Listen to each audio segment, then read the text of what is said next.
आज के क्वेश्चन लिंग निर्धारण या सेक्स डिटर्मिनेशन पर आधारित हैं। तो सबसे पहले लिंग निर्धारण पर थोड़ी सी जानकारी आपको दे देते हैं, इसके बाद क्वेश्चन को लेंगे। तो वैज्ञानिक मैकलंग ने लिंग निर्धारण का गुणसूत्री सिद्धांत दिया था। अगर ये प्रश्न पूछा जाए कि लिंग निर्धारण का गुणसूत्री सिद्धांत किसने दिया, तो वैज्ञानिक मैकलंग ने दिया था। और मनुष्य की प्रत्येक कोशिका में 46 गुणसूत्र या क्रोमोसोम पाए जाते हैं, यानी हर एक कोशिका में 46 गुणसूत्र पाए जाते हैं, जिनमें से जो 44 गुणसूत्र हैं ये समजात होते हैं। 44 गुणसूत्र समजात होते हैं, अर्थात होमोलोगस क्रोमोसोम पाए जाते हैं 44। और इन 44 गुणसूत्रों को ऑटोसोम्स कहते हैं। क्या नाम दिया गया? ऑटोसोम्स नाम दिया गया है। एक एक पॉइंट को अच्छे से समझिए, कहीं से भी प्रश्न बन सकता है। तो 44 गुणसूत्र को ऑटोसोम कहते हैं, अथवा इन्हीं को कायिक गुणसूत्र कहा जाता है। यानी चाहे आप ऑटोसोम कहें, चाहे कायिक गुणसूत्र कहें, चाहे सोमैटिक क्रोमोसोम कहें, या इन्हें ही दैहिक गुणसूत्र भी कहा जाता है। अब 44 का तो बता दिया, अभी 2 और बचे हुए हैं, तभी तो 46 होंगे, क्योंकि 46 गुणसूत्र पाए जाते हैं मनुष्य की कोशिका में। तो शेष 2 गुणसूत्र जो बचे हुए हैं ये लिंग गुणसूत्र कहलाते हैं, अथवा इन्हें ही सेक्स क्रोमोसोम अंग्रेजी में कहा जाता है, या एलोसोम्स कहते हैं। एलोसोम्स अथवा हेट्रोसोम्स कहा जाता है। तो ये जो गुणसूत्रों की संख्या मैंने बताई, ये मनुष्य में द्विगुणित संख्या है, अर्थात 2n है। 2n मतलब 46 है द्विगुणित संख्या, यानी मनुष्य में द्विगुणित या डिप्लॉयड नंबर ऑफ क्रोमोसोम कितने होंगे? 2n या 46 होते हैं। और अब यदि अगुणित संख्या पूछी जाए या हैप्लॉइड नंबर ऑफ क्रोमोसोम पूछे जाएं, तो इसे n से दर्शाते हैं, या n होता है, और अगुणित संख्या 23 होती है। 23 मतलब यदि जोड़े में प्रश्न पूछे या प्रश्न में जोड़े में दिया गया हो तो क्या बताएंगे? तो मनुष्य की प्रत्येक कोशिका में 23 जोड़ी गुणसूत्र या क्रोमोसोम पाए जाते हैं। अगर जोड़े में होगा, ऐसे 46 जोड़े में 23 जोड़ी, जिनमें से 22 जोड़ी गुणसूत्र समजात या होमोलोगस होते हैं। 22 जोड़ी गुणसूत्र समजात होते हैं, यानी 44 गुणसूत्र समजात होते हैं या होमोलोगस होते हैं। समजात गुणसूत्र या होमोलोगस क्रोमोसोम क्या है, अगर ये पूछा जाए, तो जब प्रत्येक जोड़ी के दोनों गुणसूत्र आकार में समान होते हैं तो उन्हें ही समजात गुणसूत्र या होमोलोगस क्रोमोसोम कहा जाता है। यानी प्रत्येक जोड़ी में जो गुणसूत्र दोनों हैं वो आकार में समान हैं, तो उन्हें ही समजात गुणसूत्र कहते हैं या होमोलोगस क्रोमोसोम कहा जाता है। अब अगर पूछा जाए समजात गुणसूत्र कितने होते हैं, तो बताएंगे 22 जोड़ी होते हैं, या 44 गुणसूत्र समजात होते हैं। अब एक जोड़ी गुणसूत्र बचे, तो एक जोड़ी गुणसूत्र लिंग गुणसूत्र कहलाते हैं, या एक जोड़ी गुणसूत्रों को एलोसोम्स अथवा हेट्रोसोम्स कहा जाता है। यानी ये सेक्स क्रोमोसोम होते हैं जो एक जोड़ी बचे हुए हैं। एक जोड़ी यानी 2, क्योंकि एक जोड़ी के गुणसूत्र अन्य सभी जोड़ियों के गुणसूत्रों से भिन्न होते हैं, इसीलिए इनको क्या कहते हैं? हेट्रोसोम्स कहते हैं, या एलोसोम्स कहा जाता है। भिन्न यानी अलग होते हैं। अब ये जो एक जोड़ी लिंग गुणसूत्र होते हैं, या कह लीजिए कि 2 लिंग गुणसूत्र होते हैं, ये पुरुष और स्त्री में भिन्न भिन्न होते हैं या अलग अलग होते हैं। पुरुष में एक जोड़ी के दोनों गुणसूत्र एक दूसरे से भिन्न होते हैं या अलग अलग होते हैं, मतलब एक छोटा होता है और दूसरा बड़ा होता है। अब यदि प्रश्न पूछा जाए, प्रश्न में लिखा हो कि पुरुष में लिंग गुणसूत्र होते हैं हेट्रोसोम या ऑटोसोम, कौन सा इसमें बताएंगे?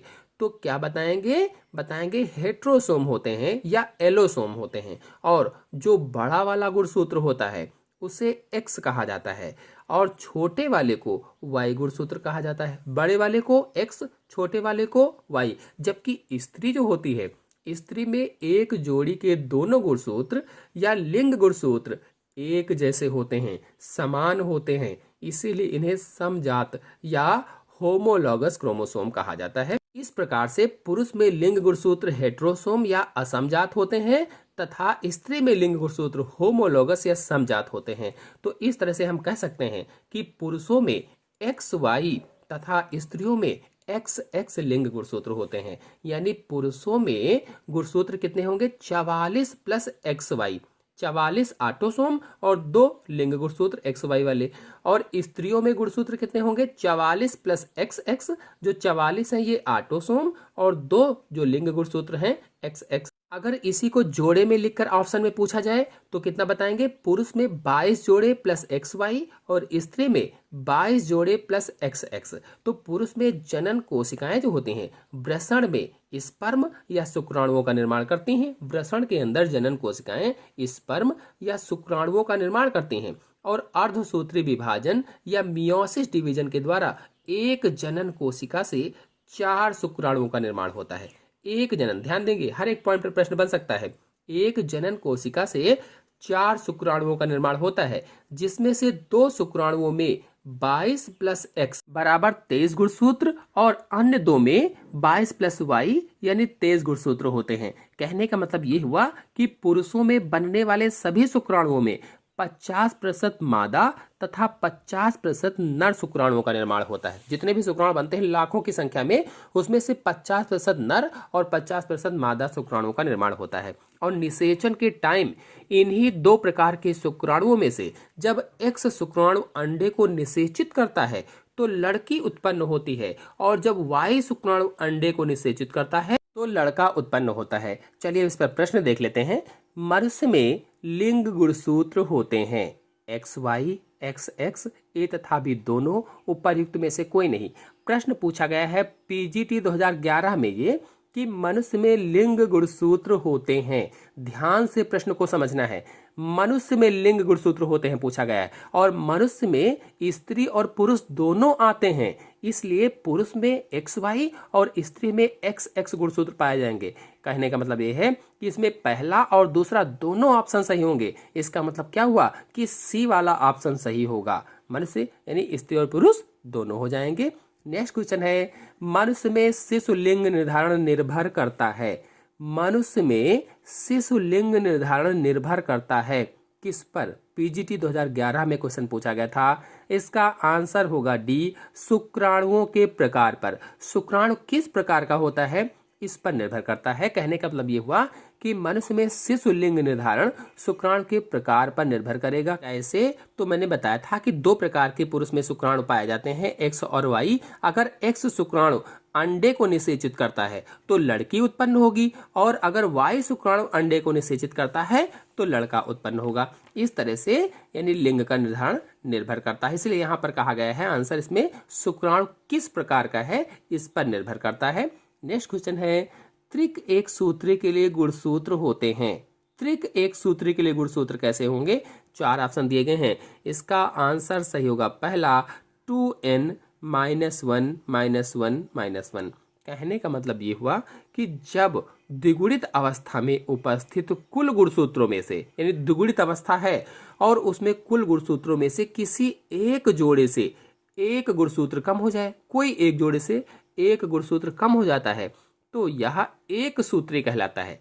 अगर द्विगुणित अवस्था है, उसमें से कुल गुणसूत्रों में से एक जोड़े में से एक गुणसूत्र कम हुआ तो एक सूत्री कहलाता है। और यदि 2 जोड़े में से एक एक सूत्र कम हो गया, अगर 2 जोड़े हैं उसमें से एक एक गुणसूत्र कम हो गया तो द्वि एक सूत्री कहलाता है।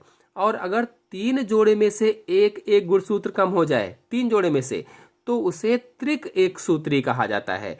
यानी कहने का मतलब ये हुआ कि अगर एक सूत्री है तो 2n-1 होगा, द्वि एक सूत्री है तो 2n-1 -n होगा, और अगर त्रिक एक सूत्री है तो 2n-1 -1 होगा। तो यहाँ पर त्रिक एक सूत्री था, इसलिए ऑप्शन सही हुआ पहला वाला। अगर द्वि एक सूत्री होता तो द्वि एक सूत्री में क्या मैंने बताया 2n-1 -1 वाला सही होता, और अगर एक सूत्री होता तो 2n-1 ऑप्शन होता। आते हैं नेक्स्ट क्वेश्चन पर। द्विगुणित जीव जिसमें एक जोड़े का एक गुणसूत्र नहीं है अर्थात 2n-1 कहलाता है, इसे क्या कहेंगे? 2n-1 का क्या कहेंगे? तो ऑप्शन सही होगा बी, एक सूत्री कहेंगे, यानी मोनोसोमिक कहेंगे। मैंने अभी बताया था कि एक सूत्री है तो 2n-1, द्वि एक सूत्री होगा तो 2n-1 -1, और अगर त्रिक एक सूत्री है तो 2n के आगे 3 -1 कर दीजिए, -1 -1 तो त्रिक एक सूत्री हो जाएगा। आते हैं नेक्स्ट क्वेश्चन पर। एक सूत्री पौधे में गुणसूत्रों की संख्या क्या होगी? पीजीटी 2003 में क्वेश्चन पूछा गया था कि एक सूत्री पौधा है उसमें गुणसूत्रों की संख्या क्या होगी।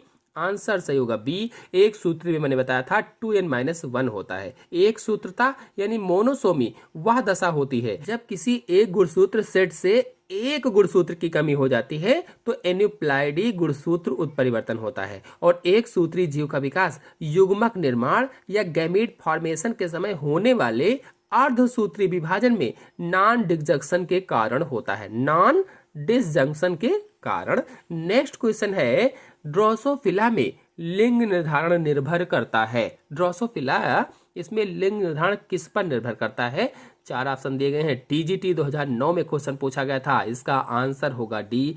एक्स क्रोमोसोम एवं ऑटोसोम दोनों पर निर्भर करता है। बता दें कि ड्रोसोफिला मक्खी में मनुष्य तथा अन्य स्तनधारियों की तरह ऑटोसोम तथा लिंग गुणसूत्र XY होते हैं, यानी ऑटोसोम A और लिंग गुणसूत्र XY होते हैं, लेकिन इसमें लिंग निर्धारण X तथा ऑटोसोम के अनुपात पर निर्भर करता है और इसे जीनिक अनुपात सिद्धांत कहते हैं। जीनिक अनुपात सिद्धांत इसे CB ब्रेजेस ने प्रस्तुत किया था। CB ब्रेजेस ने प्रस्तुत किया था।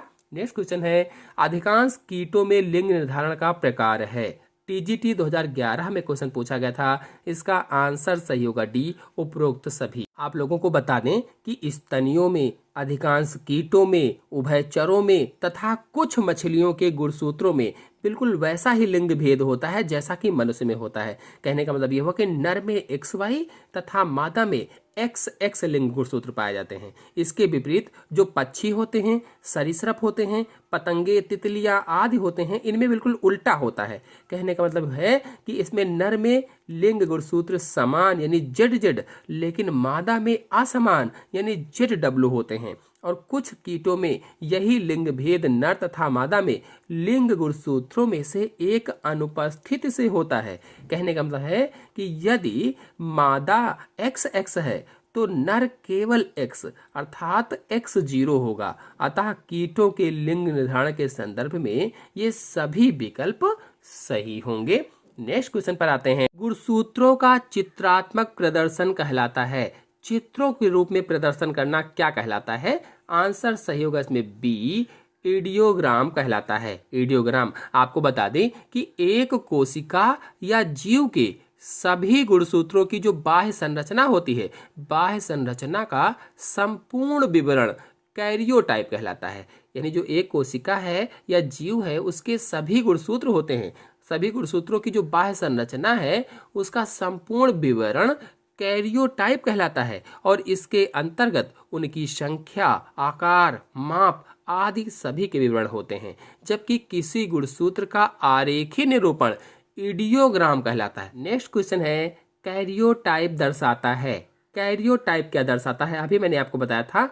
आंसर इसमें कौन सा सही होगा? बी, गुणसूत्रों का फिनोटिपिक प्रकटन यानी बाह्य संरचना वाला फिजिकल प्रकटन क्या कहलाता है?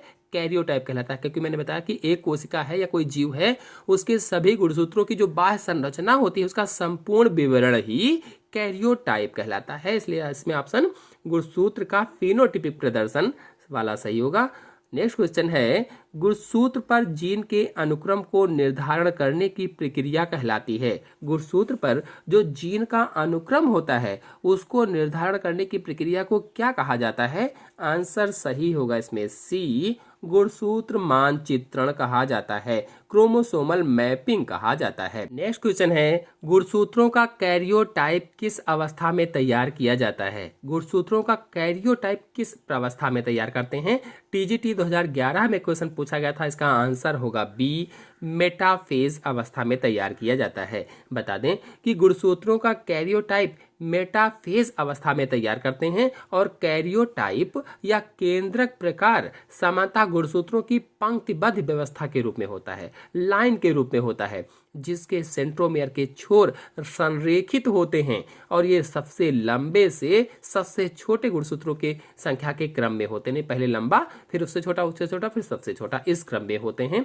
नेक्स्ट क्वेश्चन है, किसी गुणसूत्र का आरेखीय निरूपण कहलाता है। आरेखीय निरूपण क्या कहलाता है? इस क्वेश्चन का आंसर आप सभी लोग देंगे कमेंट बॉक्स में। आते हैं नेक्स्ट क्वेश्चन पर, पौधों में लिंग गुणसूत्रों की खोज निम्न में सर्वप्रथम किसमें हुई? लिंग गुणसूत्रों की खोज सर्वप्रथम किसमें हुई थी? पीजीटी 2003 में क्वेश्चन पूछा गया था। इसका आंसर होगा बी वाला, स्फेरोकार्पस। मैंने अभी आपको शुरुआत में बताया था कि लिंग गुणसूत्र वह गुणसूत्र होते हैं जो मुख्य रूप से लिंग का निर्धारण करते हैं, और पौधों में सबसे पहले स्फेरोकार्पस में ऐसे गुणसूत्रों को खोजा गया था। नेक्स्ट क्वेश्चन है, गुणसूत्र की सबसे कम संख्या किसमें पाई जाती है? ये क्वेश्चन पीजीटी 2003 में पूछा गया था कि गुणसूत्रों की सबसे कम संख्या पाई जाती है। आंसर सही होगा इसमें पहला, हैप्लोपैपस ग्रैसिलिस। हैप्लोपैपस ग्रैसिलिस में पाई जाती है। बता दें कि हर एक जाति में गुणसूत्र की संख्या निश्चित होती है। नेक्स्ट क्वेश्चन है, पौधा जिसमें गुणसूत्र की संख्या सबसे कम होती है। वही वाला क्वेश्चन है, सेम घुमा कर पूछा गया है। इसका आंसर होगा पहला, हैप्लोपैपस ग्रैसिलिस में गुणसूत्रों की संख्या सबसे कम होती है। नेक्स्ट क्वेश्चन है, 60 गुणसूत्र मानव जीनोम में होते हैं।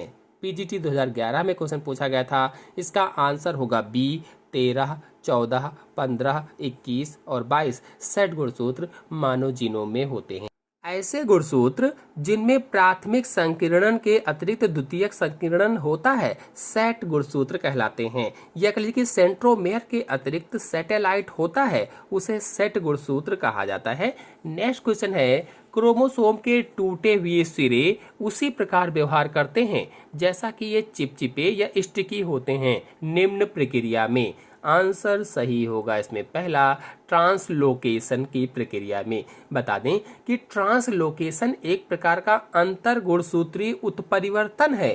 अंतर गुणसूत्रीय उत्परिवर्तन जिसमें गुणसूत्र के कई खंड हो जाते हैं, टूट जाते हैं, जो फिर आपस में जुड़ते हैं और अलग होने पर एक सूत्री समजात रिवर्ट स्टिकी सिरे कहलाते हैं। नेक्स्ट क्वेश्चन है, ड्रोसोफिला में समजात गुणसूत्रों तथा लिंग गुणसूत्रों की संख्या कितनी होती है?